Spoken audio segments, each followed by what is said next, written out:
اب میں آپ کو مثال سے اس چیز کو سمجھاتا ہوں کہ آپ نے اس کو کیسے کیلکولیٹ کرنا ہے۔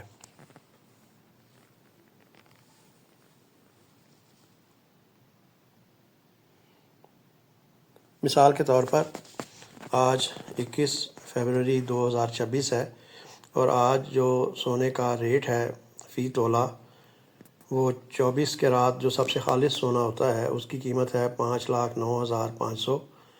22 کیرات اور 21 کیرات عام طور پہ استعمال ہوتا ہے جو ہم زیورات بنانے کے لیے استعمال کرتے ہیں۔ تو گھروں میں جو اکثر سونا ہے یا وہ 22 کیرات کا ہوگا یا 21 کیرات کا ہوگا۔ 22 کیرات جو ہے اس کا ریٹ ہے 4,67,038 روپے، اور 21 کیرات کا ریٹ ہے 4,45,813 روپے۔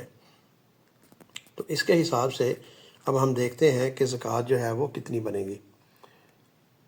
تو فرض کریں کہ آپ کے پاس نصاب کے برابر ہی سونا ہے، مثلا اگر آپ کے پاس 7.5 تولے یعنی 7.5 تولے سونا ہے، تو اس صورت میں جو زکوٰۃ آپ کی بنے گی وہ بنے گی 0.1875 تولے، اور اس کو اگر ہم روپوں میں کنورٹ کریں گے تو 22 کیرات کے حساب سے یہ 87,570 روپے بنیں گے، اور اگر 21 کیرات والا سونا ہے تو پھر یہ 83,590 روپے بنے گے۔